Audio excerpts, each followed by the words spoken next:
Shalom, selamat pagi Oma, Opa, Ibu, Bapak, serta sahabat PKLU di mana saja berada yang dikasihi Tuhan Yesus Kristus. Bagaimana kabar pagi ini? Salam jumpa kembali dalam program acara saya dan PKLU membaca Alkitab bersama. Pada pagi hari ini, Kamis 29 Februari 2024. Perkenalkan, nama saya Ibu Since Erawati Londa, pengurus PKLU GPIB Jemaat Harapan Kasih Bekasi.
Salam sejahtera sahabat PKLU GPIB di mana saja berada, mari kita berdoa.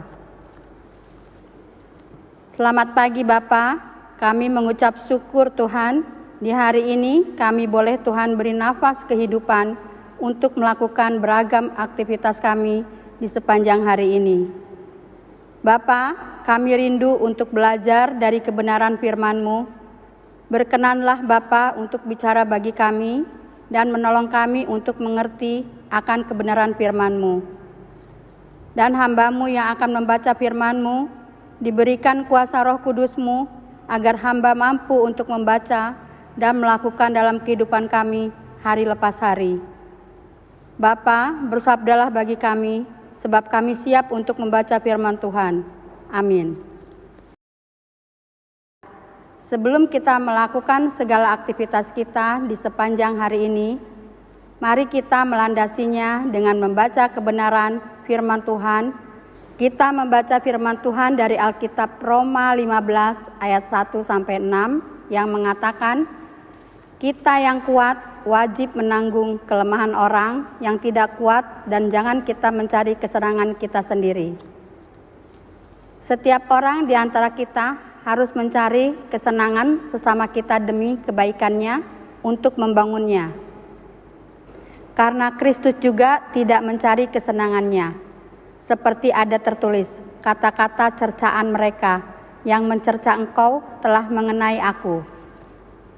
Sebab segala sesuatu yang ditulis dahulu telah ditulis untuk menjadi pelajaran bagi kita, supaya kita teguh berpegang pada pengharapan oleh ketekunan dan penghiburan dari kitab suci. Semoga Allah yang adalah sumber ketekunan dan penghiburan mengaruniakan kerukunan kepada kamu, sesuai dengan kehendak Kristus Yesus. Sehingga dengan suatu hati dan satu suara, kamu memuliakan Allah dan Bapa Tuhan kita, Yesus Kristus. Renungan pagi Kamis 29 Februari 2024, Minggu 5 Prapaskah, Roma 15 ayat 1-6, dengan judul Tekun Melakukan Kebaikan.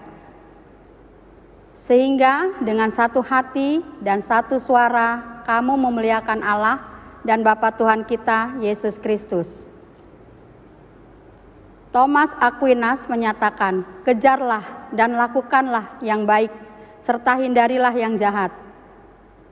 Aquinas meyakini bahwa setiap orang menginginkan yang baik dan selalu menghindari doa yang buruk bagi dirinya.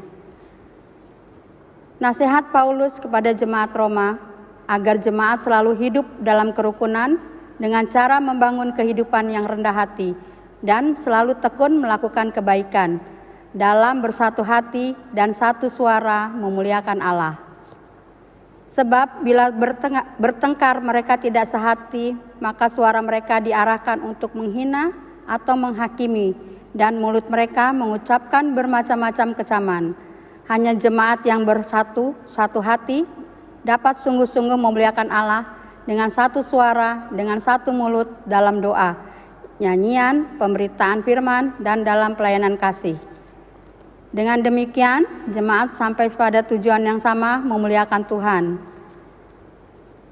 Di era digital berlaku ungkapan, aku klik, maka aku ada. Premuego sum, bukan lagi I think, saya berpikir, melainkan I browse, saya online. Dalam dunia maya, orang tidak perlu lagi untuk mempost, membalas chat, mendapat likes, atau merekrut sejumlah besar followers, hanya untuk dengan klik. Begitupun dalam hal menghakimi, menghina, dan menyampaikan kecaman-kecaman terhadap orang lain dapat dikerjakan dengan hanya klik. Bila hal ini terjadi dalam kehidupan bergereja, maka damai sejahtera dalam persekutuan luntur dan tergantikan oleh persekutuan yang diselimuti oleh permusuhan, pertengkaran, dan saling membenci. Mari kita bangun kehidupan persekutuan yang memuliakan Tuhan, dalam ketekunan melakukan kebaikan-kebaikan dalam satu hati dan satu suara memuliakan nama Tuhan. Doa, nyanyian pujian, dan pemberitaan firman diwujudkan dalam bentuk pelayanan kasih yang tidak pura-pura, bukan sandiwara atau bukan aksesoris.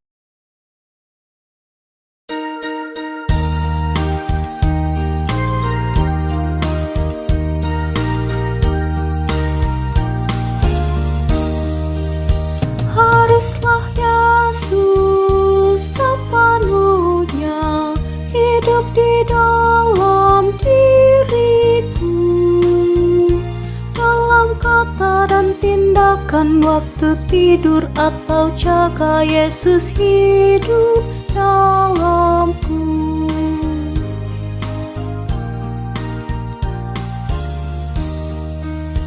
Ku harus hidup sepenuhnya di dalam Yesus Tuhanku, dalam kasih, kebenaran, pengampunan, kekudusan, dalam Yesus hidupku.